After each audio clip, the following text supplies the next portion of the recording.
Hello friends, recently the COP26 concluded in the Glasgow that is a city in UK। वहाँ पे ये जो conference of parties है 26 वो कहाँ कंक्लूड हुई है, ग्लासगो में, जो कि यूएन क्लाइमेट चेंज कॉन्फ्रेंस की एक पार्टी थी या फिर कह लीजिए कॉन्फ्रेंस थी। तो इसके अभी आउटकम्स देखते हैं आज हम। इससे पहले मैंने वीडियो में आपको बताया था इसके गोल्स क्या है और आईपीसीसी वगैरह क्या है, बेसिक्स। इसमें हम देखेंगे कि इस कॉन्फ्रेंस के आउटकम क्या रहे हैं।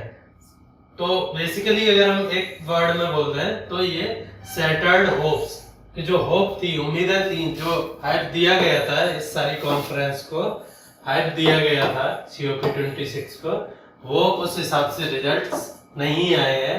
ना तो किसी देश ने अपना एमिशन टारगेट कंफर्म किया है, मतलब किसी देश का मतलब जो डेवलपिंग कंट्रीज हैं जिसमें कि यूएस डेवलप्ड है, चाइना और इंडिया, इनमें से किसी ने भी अपना कुछ भी क्लियर नहीं किया है, ना तो फाइनेंस हो चाहे वो एमिशंस हो, कोई भी चीज क्लियर नहीं की है। तो अब हम देखते हैं कि क्या रिएक्शन है और क्या आउटकम है एक एक से सारे के सारे। After extending the COP26 climate negotiation an extra day, वैसे तो ये 12 नवंबर तक होने वाली थी, लेकिन इसको 13 तक, फिर 13 को भी नेगोशिएशन चलते रहे थे। उसके बाद एक आउटकम डॉक्यूमेंट अडॉप्ट हुआ ग्लासगो की समिट के बाद, और उस पर जो रिएक्शन था, जो यूएन के चीफ सेक्रेटरी है, उनका जो रिएक्शन है वो ये है, it is an important step but is not enough. तो जैसे मैंने बोला, it is not enough. Shattered hopes, कई आइलैंड नेशंस ने क्या बोला है कि हमको जो होप थी वर्ल्ड से क्लाइमेट चेंज पे लगाम लगाने की या फिर अर्थ को बचाने की, as far as ecology is concern, तो वो मीट नहीं हुई है। We must accelerate climate action to keep alive the goal of limiting the global warming to 1.5 degree Celsius. जो प्री इंडस्ट्रियल एरा है, मतलब 1850 से पहले जो अर्थ के एवरेज टेम्परेचर था वो करीब 15 डिग्री सेल्सियस के करीब मानते हैं। 15.1 या 15 पढ़ोगे आप कहीं, थोड़ा डेटा रेफर करता है। अभी तक हमने वहां से लेके 1815 से लेके हम पहुंच चुके हैं करीब 1 degree on an average warmer, है ना। अब इसमें क्योंकि वार्मर ये एवरेज लाइन है, तो फ्लक्चुएशन है वो पहले ऐसे थे, अब ऐसे होने लगे। तो जो वो वार्म ईयर है वो भी बढ़ गए हैं। जो मैक्सिमम टेम्परेचर दर्ज होता था वो तो करीब 2 to 3 डिग्री सेल्सियस बढ़ गया है, पर ऑन एन एवरेज जो टेम्परेचर बढ़ा है वो कितना है, वो है करीब 1.1 डिग्री सेल्सियस। तो अभी हमारा गोल था कि ये मैक्सिमम 0.4% डिग्री सेल्सियस से और बढ़ जाए, उससे ज्यादा ना बढ़े। अदरवाइज ये अर्थ की जो इकोसिस्टम है, जिसे हम जियो इकोसिस्टम बोलते हैं या जियोस्फीयर बोलते हैं, अर्थ का जो कंप्लीट इकोसिस्टम है, उसको ये डेंजर कर सकता है और ह्यूमंस और अदर स्पीसीज के फ्यूचर को एंडेंजर कर सकता है। तो थोड़ा सा ये देख लेते हैं what is COP। COP is the 2021 edition of the UN Climate Change Conferences जो एनुअल होती हैं।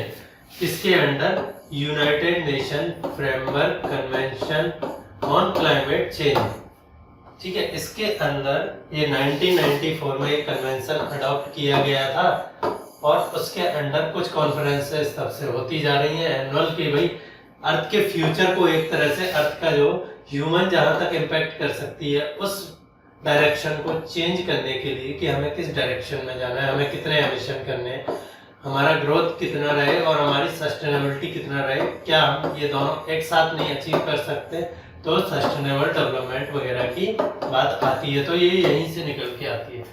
COP stands for conference of parties. जैसे बताया कि जो भी पार्टीज है इस UNFCCC जो कन्वेंशन है, इसमें जो भी पार्टीज है करीब 197, almost whole world is party to it, है ना। 197 पार्टीज है और वो पार्टीज की कॉन्फ्रेंसेस एनुअली होती रहती है, ये डिसाइड करने के लिए कि कौन कितना कंट्रीब्यूट करेगा अर्थ की वार्मिंग में या फिर उसके सस्टेनेबल डेवलपमेंट में।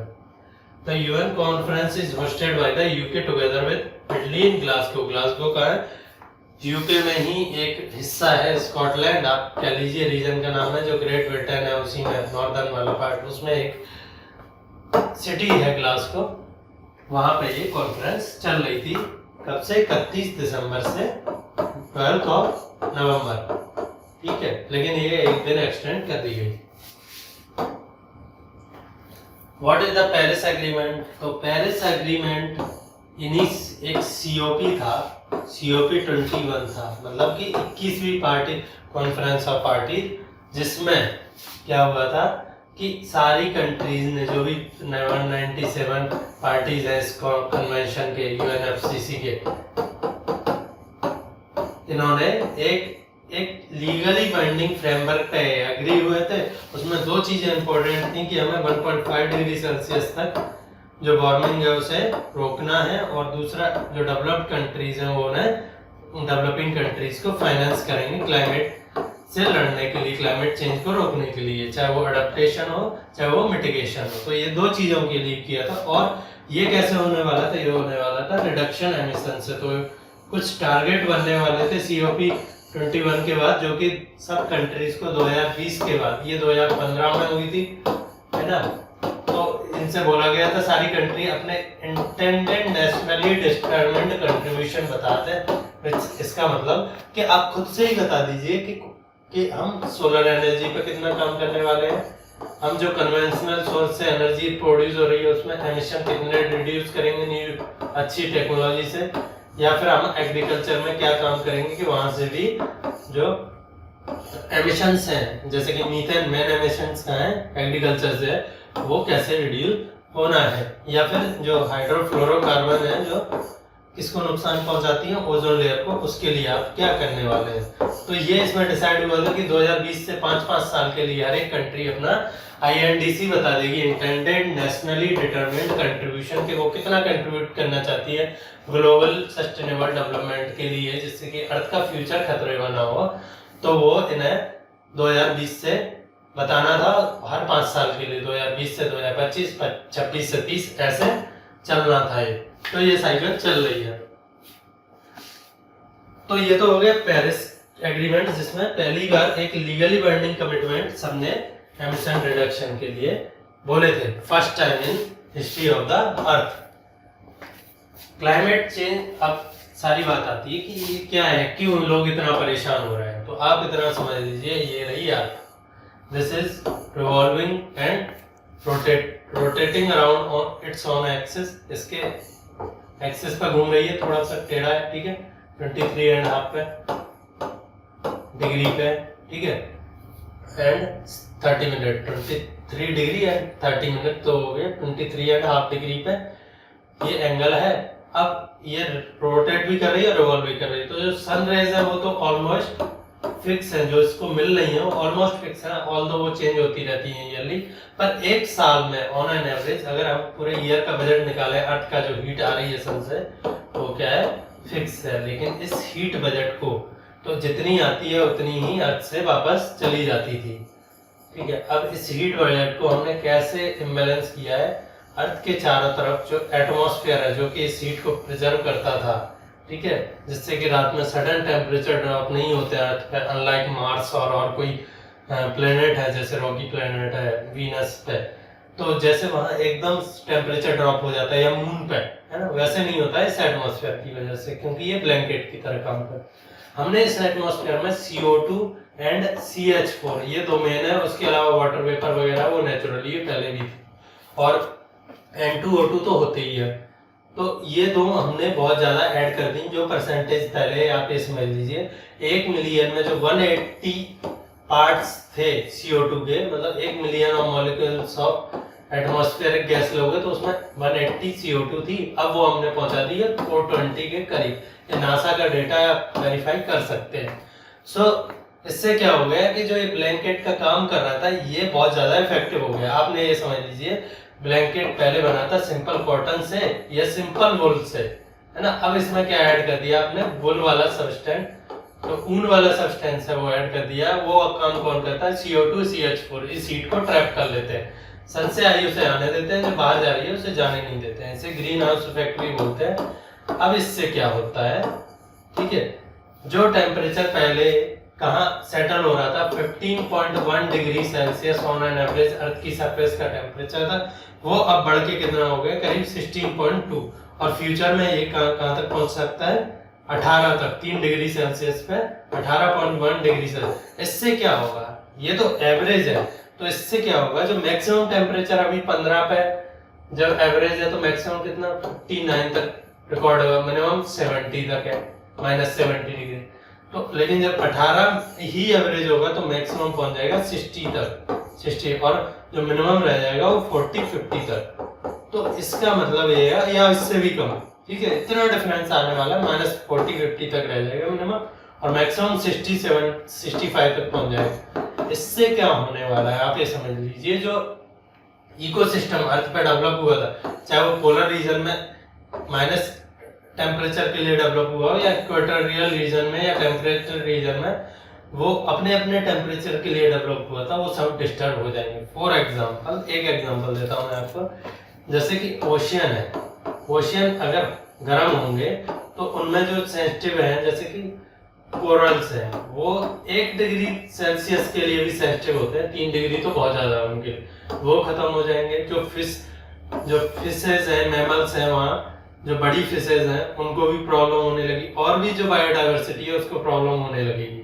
फर्दर इससे ओशियन का एसिडिफिकेशन जो CO2 की वजह से, क्योंकि ओशियन में जो O2 डिजॉल्व है ओशियन वाटर में, वो वैसे तो टेम्परेचर के साथ घटेगी, है ना, डिजॉल्विंग कैपेसिटी घटेगी, लेकिन क्योंकि CO2 बढ़ रही है एटमॉस्फेयर में, तो CO2 बढ़ जाएगी, क्योंकि CO2 ओवरऑल, वैसे CO2 भी घटती, पर CO2 की कंसंट्रेशन एटमॉस्फेयर में बढ़ रही है, और ओशियन सरफेस हमेशा एटमॉस्फेयर के कांटेक्ट में रहती है, तो ये यहाँ भी CO2 बढ़ेगी, तो इससे एसिडिफिकेशन हो रहा है ओशियंस का। एसिड मतलब H2CO3, hydro H2O plus CO2 बना के क्या बना है, वीक एसिड है, जो कि वहाँ की लाइफ को डिस्टर्ब कर सकता है। तो ये प्रॉब्लम लैंड बेस्ड इकोसिस्टम्स के लिए भी आएगी। तो इससे हम देख रहे हैं कि जो around the world extreme events हैं, है ना, एक्सट्रीम इवेंट्स हैं, वो बढ़ रहे हैं, उनकी फ्रीक्वेंसी और उनकी इंटेंसिटी, मतलब पहले वो 10 किलोमीटर पर आवर, मतलब 100 किलोमीटर पर आवर की स्पीड से मैक्सिमम विंड चलती थी, अब हो गई 150 किलोमीटर पर आवर। तो ये एक एग्जांपल बता रहा हूँ, इससे ज्यादा चलती हैं तो वो करीब इतना बढ़ जाती हैं। तो उनकी फ्रीक्वेंसी पहले दिन में एक ईयर में 4 बार आते थे, अब ये आने लग गए 6 बार। तो इंटेंसिटी और फ्रीक्वेंसी बढ़ गई। यह पॉल्यूशन का नज़ारा आप सबको पता है, बड़ी सिटी दिल्ली मुंबई में रह के देख लीजिए, इससे बहुत सारी बीमारियां हो रही हैं। लेकिन इसका एक वो बोलते हैं ना कि क्राइसिस में एक अपॉर्चुनिटी छिपी रहती है। तो अपॉर्चुनिटी क्या है कि जो नई टेक्नोलॉजीज आ रही हैं, इसे टैकल करने के लिए क्लाइमेट चेंज को, वो काफ़ी सारी ग्रोथ भी जनरेट कर रही है। लेकिन हम उस despite the opportunities we are not acting fast, लेकिन फिर भी हम जो अपॉर्चुनिटीज हैं उन्हें बना नहीं रहे हैं, और we are not acting fast in the sense कि climate change is outpacing our, जो अडेप्टेशन है हम उसके लिए अडेप्ट कर रहे हैं, उसे आउटपेस कर रहा है। और इससे कई सारे जो पुअर लोग हैं, है ना, और वनरेबल हैं, और जो नेशन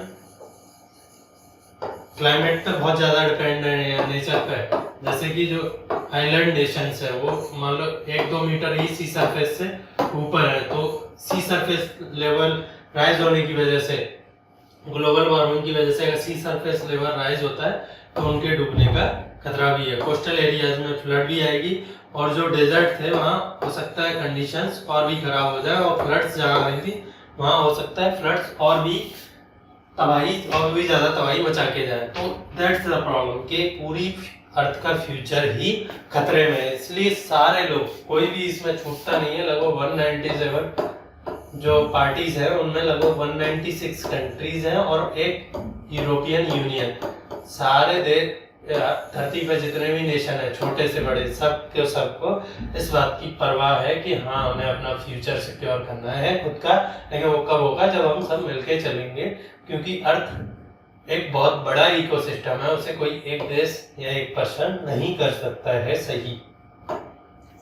तो जैसे कि मैंने बताया कि what we needed to achieve that, पिछले वीडियो में डिस्कस किया था कि गोल्स क्या है COP26 के।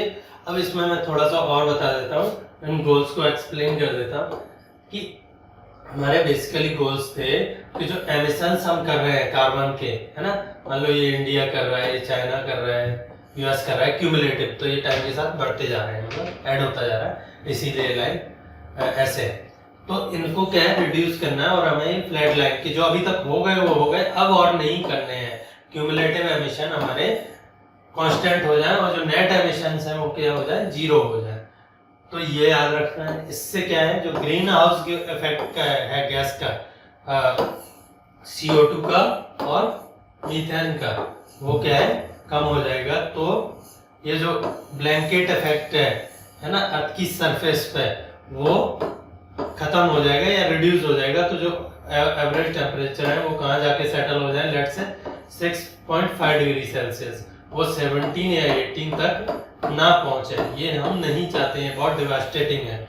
ठीक है, तो हमें क्या है, विद इन 1.5 डिग्री सेल्सियस तक रखना है हमें। जो ग्लोबल वार्मिंग है जो कि ऑलरेडी 1.1 डिग्री सेल्सियस हो चुकी है, और अभी क्योंकि CO2 अगर हम आज ही रिलीज करना बंद कर दें, है ना, एमिट करना बंद कर दें, तो जो CO2 की इंक्रीज कंसंट्रेशन है 420, वो कुछ टाइम आने वाले टाइम तक इस टेम्परेचर को बढ़ाती ही रहेंगे, क्योंकि पहले ये जो लेवल नेचुरल थे वो कितने थे, 180, तो तब भी कुछ तो बढ़ नहीं है, डेफिनेटली 1.5 तो रीच करना ही है। तो बात ये थी कि क्या हम यहीं तक इसे अरेस्ट कर सकते हैं, इससे आगे ना जाए जिससे हमें कैटास्ट्रॉफ झेलने पड़े। अडॉप्ट टू प्रोटेक्ट, अब ऐसा है कि जैसे मैंने बोला कि फ्यूचर में रिडक्शन कितने करने हैं क्या नहीं करने हैं वो एक अलग बात है, लेकिन ऑलरेडी जो ग्लोबल वार्मिंग हो चुकी है या होने वाली है, अगर हम कार्बन रिडक्शन एमिट करना बंद भी कर दें तो मिनिमम इतनी होने वाली है 1.5 डिग्री सेल्सियस। उससे जो इम्पैक्ट आ रहा है, उसको जो एडवर्स इम्पैक्ट है, उससे जो चाहे सहारन कम्युनिटी हो, ठीक है, चाहे वो अफ्रीकन नेशंस हो या फिर इंडिया जैसे गरीब नेशन हो, या फिर कोस्टल सिटीज हो, और या फिर वो आइलैंड नेशंस हो, उनमें जो लोग ऑलरेडी प्रॉब्लम फेस कर रहे हैं, जो ऑलरेडी राइज टेम्परेचर है, उससे हम उन्हें कैसे बचाएं, चाहे वो नेचुरल इकोसिस्टम्स ही क्यों ना हो, अफ्रीका, एशिया या कहीं भी वर्ल्ड में किसी और की जगह। इसके लिए हमें दो चीज करनी पड़ेगी, इन दो गोल्स के लिए हमें दो चीज करनी पड़ेगी। पहला तो है, क्योंकि ये सारी प्रॉब्लम क्रिएट किसकी की गई है, डेवलप्ड कंट्रीज की, जिसमें आप बेसिकली नॉर्थ अमेरिका और EU का नाम ले सकते हो, यूरोपियन यूनियन।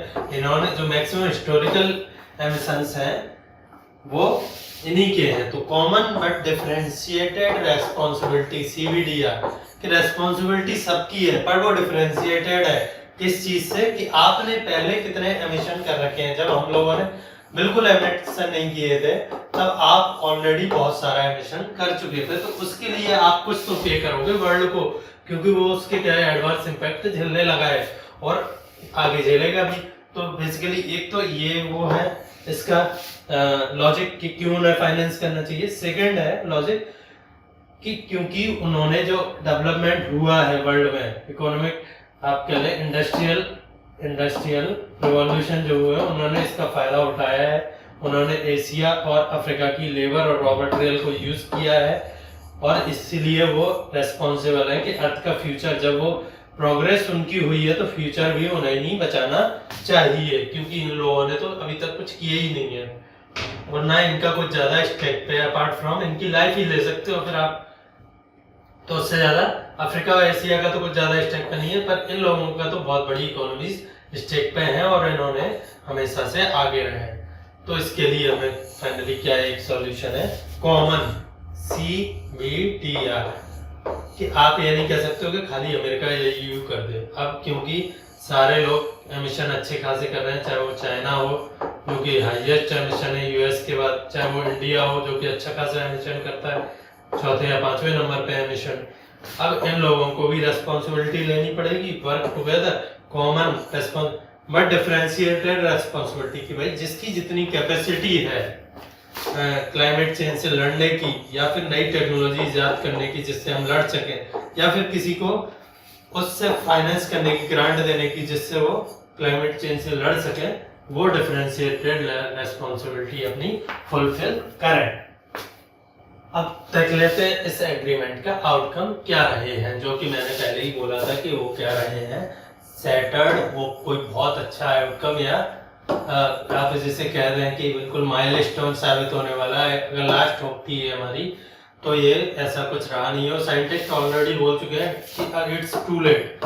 अब तो बहुत IPCC जो inter governmental panel on climate change है, उसके साइंटिस्ट ऑलरेडी बोल चुके हैं कि it's already almost too late. अब अगर इस साल भी अगर हमने कुछ नहीं किया तो इट्स ऑलरेडी टू लेट। तो ये ना तो इसमें कुछ हुआ है बहुत ज्यादा, और जो हुआ है मैं थोड़ा सा डिस्कस कर देता हूँ। तो इसके नाम क्या दिए गए इस पैक्ट को, Glasgow climate pact calls on 197 countries to report their progress towards more climate emission action। जो INDCs intended nationally determined contributions हैं कि भाई हम क्लाइमेट चेंज से लड़ने के लिए अडेप्टेशन में ये करने वाले हैं, ठीक है। मिटिगेशन जो ऑलरेडी क्लाइमेट चेंज हो चुका है उसे मिटिगेशन के लिए ये करने वाले हैं, फर्दर ना हो उसके लिए अडेप्टेशन, जो हो चुका है उसके लिए मिटिगेशन, ठीक है, और एमिशन रिडक्शन के लिए ये करने वाले हैं। ये आप अपने हमें लिख के बताइए। तो इन्होंने बोला है कि वो नेक्स्ट ईयर देखेंगे COP27 में, जो कि काम होने वाली है इजिप्ट में। इस साल बहुत ज्यादा कुछ हुआ नहीं है। फर्दर थोड़ा सा काम हुआ है जो कि ये बोलते हैं funds the outcome also funds of the global agreement to accelerate action on climate this decade. इस साल इन्होंने कुछ नहीं किया है। पहले स्टेटमेंट में इन्होंने टाल दिया बात अगले साल के लिए, और अगले स्टेटमेंट में इन्होंने टाल दिया बात इस डिकेड के लिए जो आने वाला दशक है। तो बेसिकली इसे बोलते हैं टालना। एक बहुत इंपॉर्टेंट चीज जो इस एग्रीमेंट में हुई है वो थी पेरिस रूल बुक। पेरिस में कुछ एक रूल बुक बनी थी कि भाई आप, मैंने बोला था पहले लीगली बाइंडिंग एग्रीमेंट है, ये सबने जो एक्सेप्ट किया है, ठीक है। तो उस रूल बुक को जो आर्टिकल 6 था उसमें ऑन कार्बन मार्केट्स, कि भाई कार्बन मार्केट्स कैसे वर्क करने वाली है। पहले मैं आपको थोड़ा सा कार्बन मार्केट बता देता हूँ। कार्बन मार्केट्स क्या होती है। कार्बन मार्केट्स आप समझ लीजिए, आपकी एक फैक्ट्री है, ये एमिशन कर रही है मान लो 10 ton of CO2 per year या पर मंथ, है ना, 10 ton of CO2 per year. आपके एमिशन जो टारगेट है, एमिशन रिडक्शन टारगेट है, वो इसको ये 10 टन नहीं होना चाहिए, ये था होना चाहिए था 5 टन। यहाँ एक इंडस्ट्री लगाई किसी और बंदे ने, उसने क्या लगा दिया, सोलर पैनल, ठीक है। अब क्योंकि एनर्जी जनरेशन से उसके लिए टारगेट था कि आप जो भी एनर्जी जनरेट कर रहे हो, सोलर एनर्जी से एनर्जी जनरेट हो, उसमें आप मैक्सिमम 5 टन कर सकते हो, ठीक है, CO2 एमिशन। लेकिन इन्होंने कितना किया, 0। कितना किया, 0। तो ये क्या करेंगे, इनको एक सर्टिफिकेट दिया जाएगा कि आपके पास 5 टन का सरप्लस है CO2 का, है ना, आप इन्हें बेच सकते हैं। अब इन्हें जरूरत है 5 टन के सरप्लस की, वो इसे खरीद लेंगे। इन्हें बोलते हैं सिंपल वे में कार्बन मार्केट। इनके कई सारे मैकेनिज्म होते हैं, हर एक कंट्री में हर एक तरह का होता है, पर ये बेसिक है। आप इसे कंट्री के लिए भी कर सकते हैं, कोई कंट्री डेफिसिट में, कोई सरप्लस में, पर होना यही है। तो ये कार्बन मार्केट को फुल्ली एग्रीमेंट बनाना है, हमें फुल्ली ऑपरेशनल बनाना है।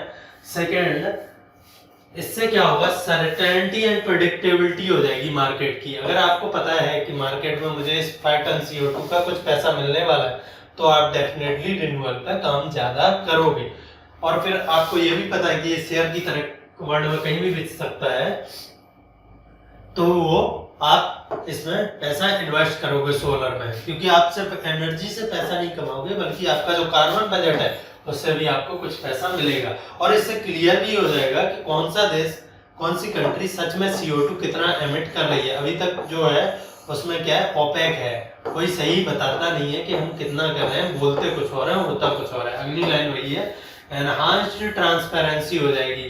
कंट्रीज, चाइना तो इस चीज के लिए फेमस है, पर इंडिया वगैरह और इस सब में होता है। इंडिया तो छोड़ो, आप किसी फैक्ट्री में चले जाओ, वो कागज पे उसके एमिशन कुछ रहेंगे, हकीकत में कुछ रहेंगे, और वो वेरीफाइड भी रहेंगे, ठीक है। मान लो एक फैक्ट्री है, 10 टन था इनका, और ये कर रहे हैं 15 टन, और जबकि कागज पे दिखा रहे हैं कि नहीं हमारा 12 टन ही एमिशन हो रहा है, और 2 टन का हम फाइन भर रहे हैं, या फिर वो खरीद रहे हैं, जबकि होता कितना।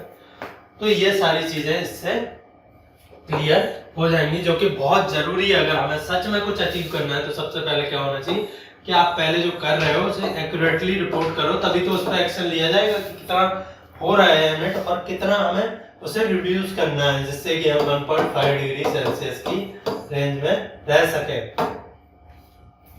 आउटकम्स पे और बात करते हैं कि फेज आउट ऑफ कोल, जो कि बिगेस्ट और सोर्स है CO2 एमिशंस का एटमॉस्फेयर में, उस पर क्या बात हुई है।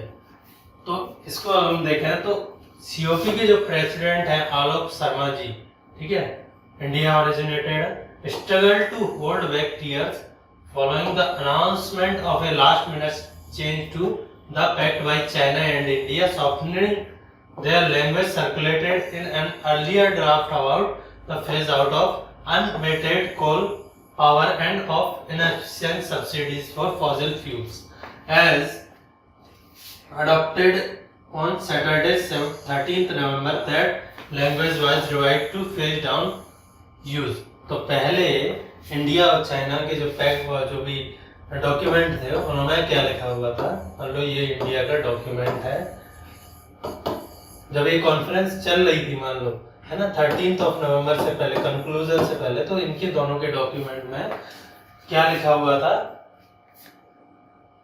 The phase out of unabated coal power and of inefficient subsidies for fossil fuel. क्या हम जो भी कोल बहुत ज्यादा पॉल्यूशन प्रोड्यूस कर रहा है, जो जहाँ उसकी जरूरत नहीं है, हम उसे जहाँ से हटा सकते हैं। मान लो कोई इंडस्ट्री है जहाँ आप और कोई सोर्स यूज कर सकते हैं एनर्जी का, कोल की जरूरत नहीं है, वहां से हम उसे हटाएंगे। और जो सब्सिडी दे रहे थे हम फॉसिल फ्यूल का, चाहे वो पेट्रोलियम डीजल हो, उन्हें भी हटाएंगे, जिससे कि वो एमिशंस कम हो। अब इनको फेज आउट की जगह जो पहले वर्ड था इनका फेज आउट, यही सिमिलर चाइना ने किया, और अब इन्होंने बोला है फेज डाउन। फेज आउट होता है कि कोई चीज को कंप्लीटली खत्म कर देना, लेकिन फेज डाउन होता है उसको आप कह सकते हो रिड्यूस कर देना। तो ये बड़े परेशान थे जो प्रेसिडेंट थे आलोक शर्मा जी, इन्होंने काफी कोशिशें की, उसके बावजूद भी इंडिया और चाइना कुछ डेफिनेटली अपनी पॉलिसीज नहीं बता पाए हैं कि फेज डाउन का कोई मतलब नहीं होता है। अगर हम एक सेंस में देखें तो, क्योंकि नेशंस ये लैंग्वेज तब यूज करते हैं जब उन्हें कुछ डेफिनेटली नहीं बताना होता है, जब उन्हें बातें बनानी होती है।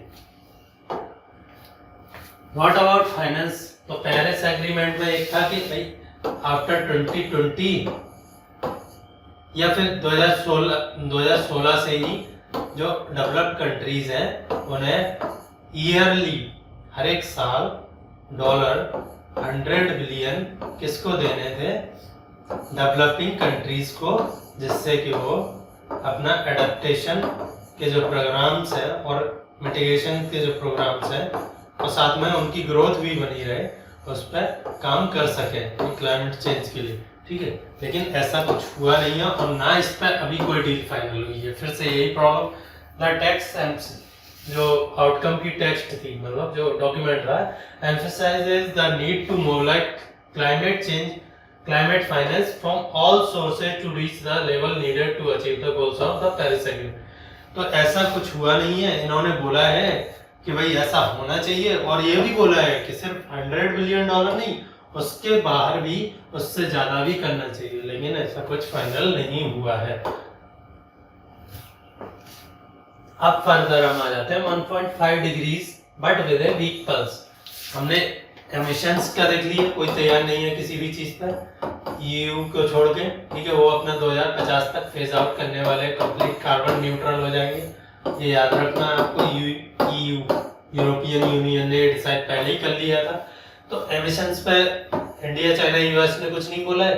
देन अब आ जाते हैं जो 1.5 डिग्री सेल्सियस का जो टारगेट है ग्लोबल वार्मिंग। अब एमिशंस तो एक चीज हो गई कि आपने छोड़ दिया अर्थ में, ठीक है, CO2 और मीथेन, बेसिकली ये तो मेन कंपोनेंट है। इनका क्या इम्पैक्ट होने वाला है, ये कितना टेम्परेचर राइज करने वाले हैं, ये डिसाइड करते हैं साइंटिस्ट प्रेडिक्शंस के थ्रू, सुपर कंप्यूटर्स के थ्रू कि भाई क्या इम्पैक्ट होने वाला है। तो साइंटिस्ट बोले हैं कि अभी जो ट्रेजेक्टरी CO2 एमिशन की रहने वाली, मान लो ऐसे, तो उससे जो हमारा 1.5 डिग्री सेल्सियस जो ग्लोबल वार्मिंग है, जो ऑलरेडी 1.1 डिग्री सेल्सियस मान लो हो रखी है, तो वो ये 1.5 है मान लो, तो वो मतलब बेयरली है कि हम उसे, ऐसा मुश्किल ही है कि हम उसे क्रॉस ना करें, लगभग वहां तो पहुंच ही जाएंगे हम 1.5 degree with in reach but with a week pulse. तो ये डेफिनेट नहीं है कि क्या कि हम 1.5 पे स्टेबल हो जाएंगे, उससे कम रह जाएंगे, हम ज़्यादा भी निकल सकते हैं, हमारे इतने एफर्ट्स काफ़ी नहीं हैं। With we can say with credibility that they have kept 1.5 degrees within reach। फिलहाल के लिए अगर हम ये कह सकते हैं कि अगर हमने फ्यूचर में 2-4 साल में भी अगर एक्शन ले लिए CO2 एमिशन को रिडक्शन पर, तो ये पॉसिबल है कि हम जो 1.5 डिग्री सेल्सियस का जो टारगेट है उसे अपने रीच में रख सकते हैं, उससे कम ही हम ग्लोबल वार्मिंग को कर सकते हैं। And it will only survive if we keep our promises. पर बोले हैं कि पहला तो हमें नियर फ्यूचर में जो आने वाले COPs हैं उनमें कुछ करना पड़ेगा, और दूसरा जो इन COPs में हो चुका है पेरिस या COP26 में, उनमें जो भी प्रॉमिस किए हैं वो रियली करने पड़ेंगे। आपको बेवकूफ नहीं बनाना है। बेवकूफ बनाने का मतलब जो आप रिपोर्ट कर रहे हो और जो आपके एक्चुअल एमिशंस हैं उनमें गैप नहीं होना चाहिए, ठीक है, एक्चुअल ट्रांसपेरेंसी होना चाहिए उनमें। तो ये दोनों आपको करनी है। If we translate commitments into rapid action then only can we say that कि हम जो 1.5 डिग्री सेल्सियस का जो टारगेट है उसे विद इन रीच रख पाएंगे। And if we close the vast gap, अभी मान लो हमारे कार्बन के एमिशंस ऐसे जा रहे हैं और हमें अगर 1.5 डिग्री सेल्सियस रखना है तो वो ऐसे जाने चाहिए। तो जो गैप है ये एमिशंस में, ये हमें खत्म करना पड़ेगा। वास्ट गैप है, अभी इस पर कोई एग्रीमेंट नहीं हुआ है। बस ये है कि अगर फ्यूचर में एग्रीमेंट हो जाता है तो हम शायद 1.5 डिग्री सेल्सियस को विद इन रीच रख सकते हैं। ये देख लीजिए 5 IPCC की 6th रिपोर्ट आई थी, असेसमेंट रिपोर्ट 6, उसमें ये 5 सिनेरियो बताए थे उन्होंने कि आप कोई क्लाइमेट पॉलिसी मत बनाइए और CO2 एमिट करना जैसे कर रहे हैं वैसे कीजिए, ठीक है। तो ये 4.1 से 4.8 डिग्री सेल्सियस तक बढ़ जाएगा एवरेज टेम्परेचर, ठीक है। तो फाइनली कितना टेम्परेचर सेटल हो गए 20-21 डिग्री सेल्सियस, तो खत्म हो जाएगा सब कुछ इसमें। देन करंट पॉलिसीज जो अभी जिनकी आलोक शर्मा जी ने बात की, वो ये है कि भाई अगर हम यही चलते रहे और फ्यूचर में कुछ नहीं किया तो हमारे अंडर 1.5 डिग्री सेल्सियस नहीं रहेगा, या फिर हमने जो ऑलरेडी प्रॉमिस किए हैं उन पे अगर हम नहीं चले तो ये प्रॉब्लम होने लगेगी।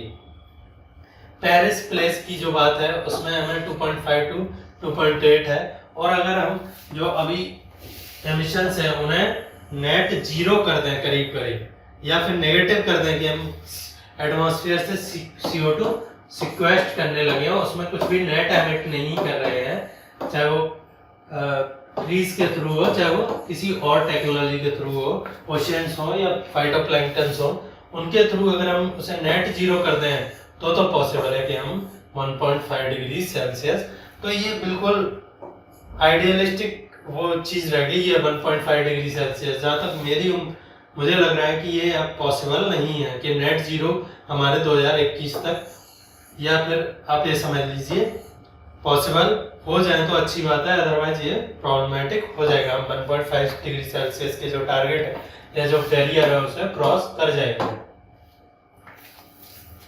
इसे इन्होंने एक नाम दिया इंटरेस्टिंग, जो क्लाइमेट न्यूजीलैंड के जो क्लाइमेट नेगोशिएटर थे उन्होंने, कि ये लीस्ट बेस्ट आउटकम है। मतलब पहला तो है कि गुड हो जाए, चीज अच्छी हो जाए, गुड हो जाए, ठीक है। गुड नहीं हो रहा है तो भाई नॉर्मल रहे, ना अच्छा ना हो रहा। एक होता है वर्स्ट या बेकार, ठीक है। तो वर्स्ट की कैटेगरी में हमने क्या अचीव किया है, लीस्ट वर्स्ट। हमने जो मैक्सिमम वर्स्ट हो सकता है, सबसे खराब हो सकता है, उसको अवॉइड कर पा रहे हैं, लेकिन फिर भी हम खराब की कैटेगरी में है, हम अच्छे की कैटेगरी में नहीं है। फर्क है जो मालदीव्स जो कि आइलैंड नेशंस हैं इंडियन ओशंस में, यहाँ पे ये लक्षद्वीप हो गया, मालदीव्स हो गया, ये श्रीलंका हो गया, ठीक है। तो इन्होंने इनके जो भी मिनिस्टर आए थे वहाँ पार्टी में, उन्होंने बोला है कि this deal does not bring hope to our hearts, कि जैसा हम सोच के आए थे कि ऐसी डील होगी जिससे कि climate change less than 1.5 degree Celsius तक ही रहेगा और हमारे जो नेशंस को डूबने या ओशन एसिडिफिकेशन से जो खतरा है वो खत्म हो जाएगा, वैसा कुछ नहीं हुआ है एंड हम निराश हुए हैं इससे। We are not very optimistic about this deal. Other की अचीवमेंट्स, चलो ये तो हो गए मेन जो एमिशन हो गया, फाइनेंस हो गया और टेम्परेचर राइज के जो पॉसिबल फ्यूचर्स हो गए, ये तो हो गए मेन जिसके लिए सीओपी एक्चुअली होती है। उसके अलावा और क्या चीजें हुई हैं, पूरे वर्ल्ड के लीडर गैदर होते हैं तो वहाँ और भी चीजें होती हैं। COP26 also brought together about 50,000 participants online and in person to share innovative ideas। आपके पास, आप कहीं बैठे हैं, दिल्ली बैठे हैं, आप एक छोटे टाउन में बैठे हैं, आप न्यूयॉर्क बैठे हैं या फिर आप मलेशिया के किसी गांव में बैठे हैं, अगर आपके पास कोई आइडिया है जो कि क्लाइमेट फ्रेंडली, इको फ्रेंडली और जो कि पूरे वर्ल्ड में काम कर सकता है, आप उसे शेयर कीजिए इंटरनेट के थ्रू और उससे आपको फंड्स, पार्टनरशिप और पॉलिसीज बनाइए जिससे कि हमें जो क्लाइमेट चेंज को अरेस्ट करने में जो हेल्प मिलेगी। Then the leaders from over 120 countries representing about 90% of the world's forest। एक और यहाँ इम्पोर्टेंट डेवलपमेंट हुआ है कि जो ब्राजील है जिनमें इक्वेटोरियल रेन फॉरेस्ट है, कॉन्गो है, इंडोनेशिया है, बोर्नियो है, ये मेन है। इसके अलावा भी बहुत सारे नेशन हैं। इन लोगों ने एक प्लेस ली है कि भाई अभी जो डिफॉरेस्टेशन हो रहा है वर्ल्ड के रेन फॉरेस्ट में, हम उसे बाई 2030 तक, मतलब आज से करीब 9 से 10 साल के भीतर हम बाई 2030 इन्हें या तो इसे रिवर्स कर देंगे या तो इसे खत्म कर देंगे, डिफॉरेस्टेशन जीरो हो जाएगा डिफॉरेस्टेशन, या फिर रिवर्स कर देंगे यानी कि अफॉरेस्टेशन करने लगेंगे तो फॉरेस्ट का एरिया बढ़ने लगेगा। ये भी एक बहुत बड़ा कार्बन सोर्स रहा है डिफॉरेस्टेशन, और जो कार्बन सिंक थे वो भी इसकी वजह से खत्म होते जा रहे थे। मीथेन प्लेस, मैंने बताया CO2 के बाद अगर सबसे बड़ी कोई ग्रीन हाउस गैस है जो कि एनवायरनमेंट पे इम्पैक्ट डाल रही है, वो है मीथेन। तो इसके रिडक्शन के लिए हम क्या कर रहे हैं, ये मेनली कहाँ से एमिट होती है, एग्रीकल्चर से और पोलर आइस कैप से। ये दोनों बातें आपको याद रखनी है। ये इंडस्ट्री एमिट ज्यादा नहीं करती है CH4। ये जैसे कि लाइव स्टॉक हो गया एग्रीकल्चर में, पैडी फील्ड हो गया, ये दो मेन सोर्स हैं अपार्ट फ्रॉम पोलर आइस जहाँ कि पहले से मीथेन वगैरह दब गई थी या फॉर्मेशन हुआ था उसका उसी जगह पर। There was also a methane pledge led by the United States and the European Union, by which more than 100 countries agreed to cut emissions of this greenhouse gas by 2030। बोला है कि इसके भी एमिशंस हम कट करेंगे। थोड़ा सा methane के बारे में जान लेते हैं, मीथेन क्या है और इसके ग्रीन हाउस इफेक्ट क्या है। तो मीथेन है बेसिकली CH4, हाइड्रोकार्बन है, सिंपलेस्ट हाइड्रोकार्बन है, वन कार्बन प्लस 4 हाइड्रोजन, इसे सिंपलेस्ट हाइड्रोकार्बन बोलते हैं और ये गैसियस फॉर्म में रहता है नॉर्मल टेम्परेचर एंड प्रेशर पे। ठीक है। Methane is one of the fastest growing greenhouse gases in the atmosphere. Human activity causes 2/3 of emission. तो 66% ऑफ एमिशन कहाँ से आता है, ह्यूमन एक्टिविटी से आता है, बाकी 33% या 1/3 कहाँ से आता है, नेचुरल है। तो हम नेचुरल का तो कुछ नहीं कर सकते, वो पहले भी था अब भी है। तो जो ह्यूमन प्रोड्यूस्ड है उसका हम कर सकते हैं। तो मैक्सिमम आता है 42% कहाँ से आता है, एग्रीकल्चर से, 36% आता है फॉसिल फ्यूल ऑपरेशन से एंड 18% जो हम वेस्ट को खुला छोड़ देते हैं उसमें मीथेनोजेनिक बैक्टीरिया, मतलब जो मीथेन प्रोड्यूस करते हैं, मीथेनोजेनिक नाम ही इनका मीथेनोजेनिक है, ये एनारोबिक रेस्पिरेशन करके क्या प्रोड्यूस करते हैं, मीथेनोजेनिक बायोगैस जिससे हम बनाते हैं, वो बेसिकली यही प्रोसेस है। और ये भी 18% वेस्ट से, जो हमारे वेस्ट लैंड्स है या फिर जो सीवर है, सीवर उससे भी प्रोड्यूस होता है। अदर है 3%। ये याद रखना है, ये ह्यूमन के सोर्सेस थे और जो नेचुरल है वो 1/3 अलग है। ये हमने कितने का हिसाब दिया है, 66% का हिसाब है, बाकी 33% का हिसाब नेचुरल से आता है। Methane emissions caused by human activities are the most significant drivers of climate change. क्यों है ये नीचे देखते हैं. Methane is also the main precursor of tropospheric ozone. जो ट्रोपोस्फेयर में ओजोन बन जाती है कभी कभार हाई टेम्परेचर की वजह से या सेकेंडरी पॉल्यूशन की वजह से, उसमें मीथेन का एक बहुत बड़ा रोल रहता है. पॉल्यूशन पढ़ाऊंगा या वीडियो बनाते हैं हम लोग तो आपको बताऊंगा कि कैसे बनता है, सेकेंडरी पॉल्यूशन क्या होता है और उसमें जो प्रीकर्सर या इनपुट क्या होता है और आउटपुट क्या होता है. आउटपुट होती है ओजोन और इनपुट होता है वोलेटाइल ऑर्गेनिक मैटर, सल्फर और मीथेन वगैरह. और इन दी प्रेजेंस ऑफ सनलाइट ये आपका बन जाती है ओजोन वगैरह. और जो भी हार्मफुल सब्सटेंसेज है जैसे ह्यूमंस को और अदर लाइफ फॉर्म्स को प्रॉब्लम होती है वो बनने लगते हैं. क्लाइमेट, सब लोग चिल्लाते रहते हैं कि CO2 is the man responsible. Yes, CO2 is the man responsible. आप कह लो 50%, लेकिन करीब 40% ऑफ क्लाइमेट की जो वार्मिंग है, ग्लोबल वार्मिंग, उसके लिए कौन रेस्पॉन्सिबल है? Methane. It is 86 times more powerful than carbon over a 20 year period. CO2 की जो एटमॉस्फेयर में लाइफ है वो भी कम रहती है और CO2 मान लो एक मॉलिक्यूल है वो 1 डिग्री का इम्पैक्ट प्रोड्यूस कर रहा है, तो वहीं मीथेन का एक मॉलिक्यूल कितने डिग्री का इम्पैक्ट प्रोड्यूस करेगा? 20 डिग्री, 86 डिग्री का, 86 टाइम मोर इफेक्टिव है ग्लोबल वार्मिंग में. मतलब कि इसकी जो ग्लोबल ग्रीन हाउस इफेक्ट है, ग्रीन हाउस इफेक्ट है CH4 का, वो CO2 से करीब 86 टाइम्स ज़्यादा है. हेल्थ में आप बोल लीजिए कि पॉल्यूशन हो जाता है, ozone air pollution, secondary pollution होने लगता है, अस्थमा वगैरह, heart diseases and damaged airways and lung tissue. Agriculture में क्या होता है?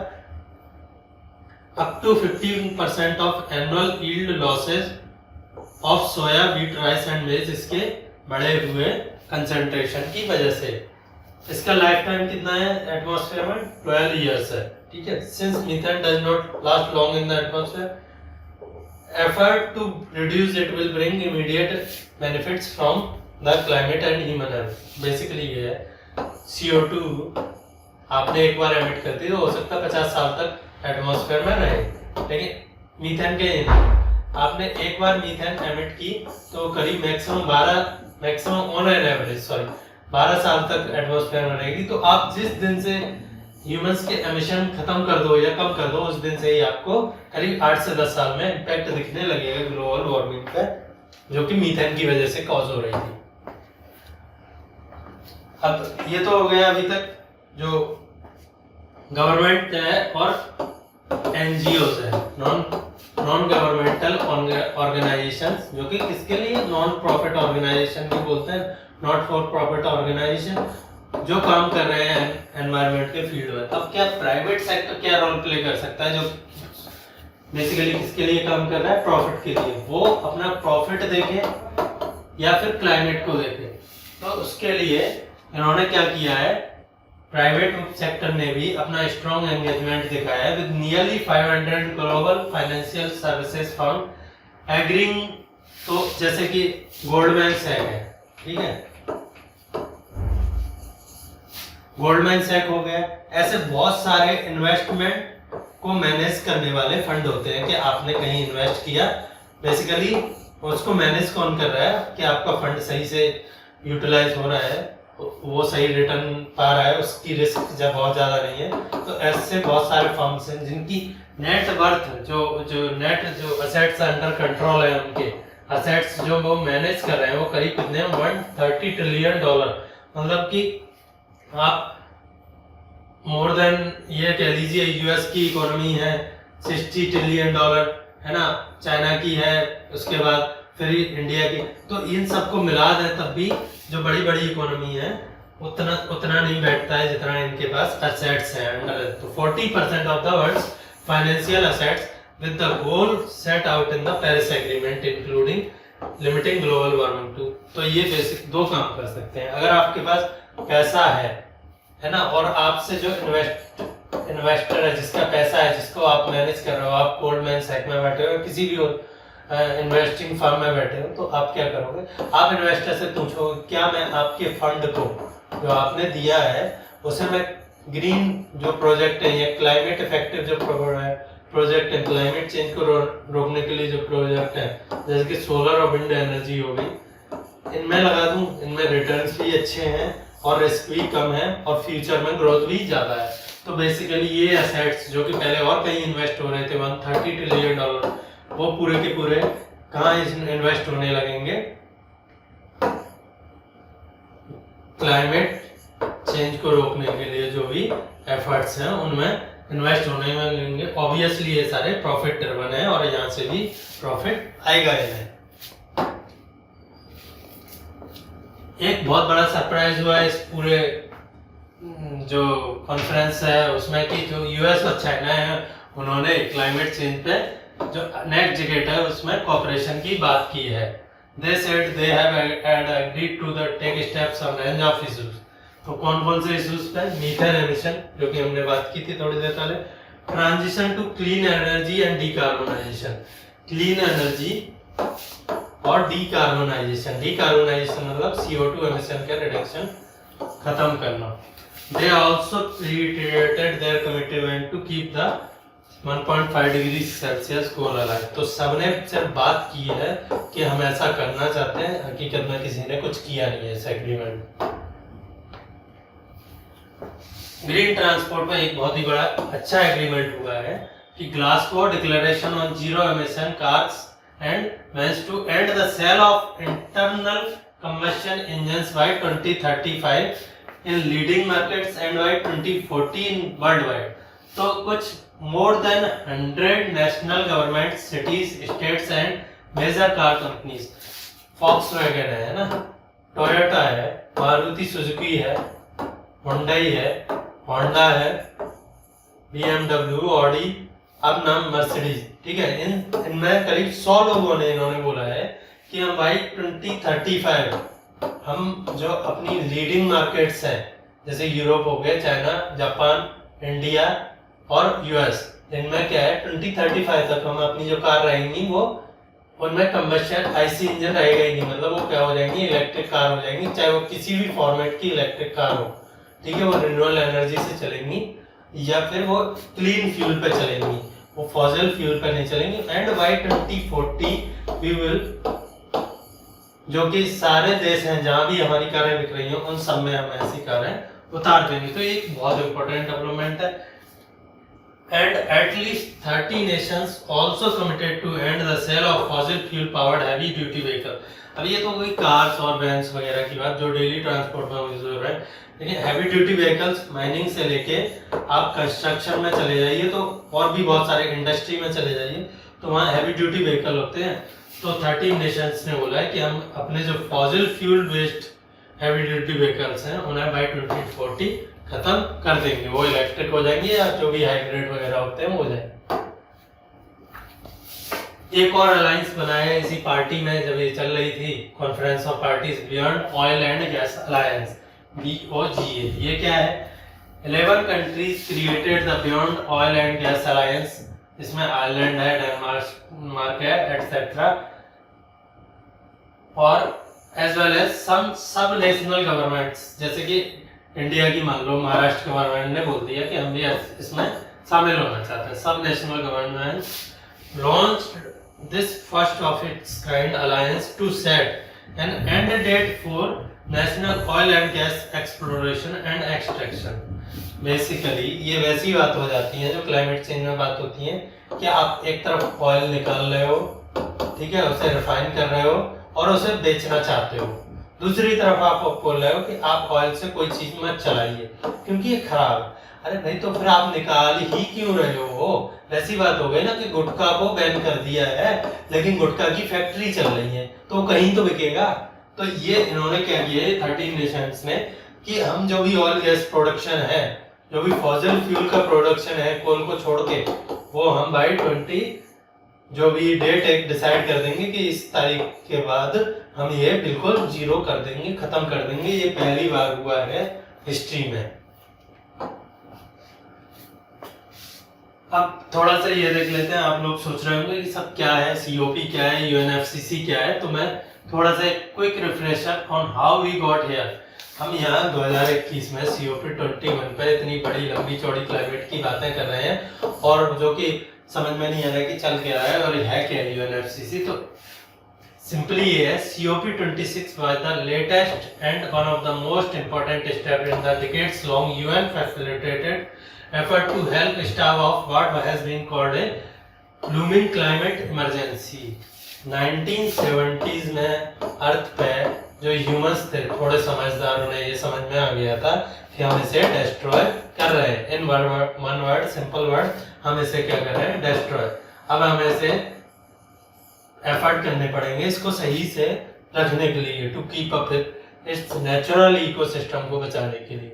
तो 1994 में 1992 में एक बार देश इकट्ठा हुए रियो में। रियो कहाँ है, ब्राजील में, और उसे क्या नाम दिया गया, अर्थ समिट। बोले कि हमें कुछ करना पड़ेगा, otherwise we are heading to calamity, extinction की तरफ हेड कर रहे हैं। जो मास एक्सटिंक्शन डायनासोर्स ने 65 मिलियन ईयर्स अगो देखा था, हम भी वैसा ही कर रहे हैं। नेचुरल एक्सटिंक्शन से ज्यादा रेट है अभी, 10 टाइम 20 टाइम्स ज्यादा रेट है अभी स्पीसीज के एक्सटिंक्शन की। तो हमें इसे रिवर्स करना पड़ेगा, otherwise we are endangering the future of the earth.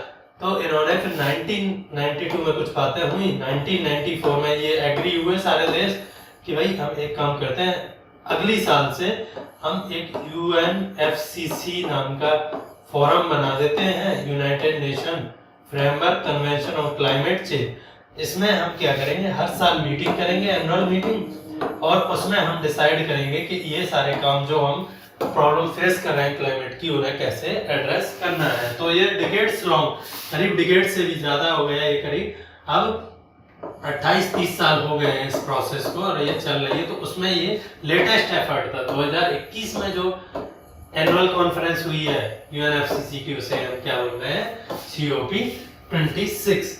तो ये 1992 का अर्थ समिट हुआ था, उसमें ये सारी थोड़ी थोड़ी बातें डिसाइड हुई थी, जो कि कब अडॉप्ट कब हुआ था, ये 1994 में।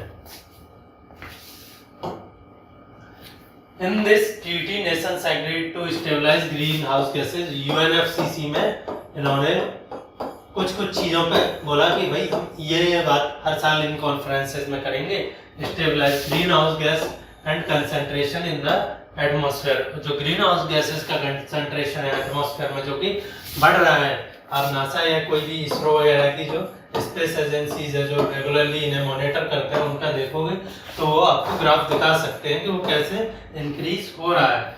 उसको वो करेंगे। Since 1994 when the treaty entered into force, every year the UN has been bringing together almost every country। 1994 से जब ये ट्रीटी सबने मान ली है, तब से क्या होने लगा है, इनकी पार्टीज होने लगी। पार्टीज का मतलब कि इनकी कॉन्फ्रेंसेस होने लगी हैं every year, they gather to discuss these issues. This year should have been the 26th annual summit, but thanks to the COVID-19।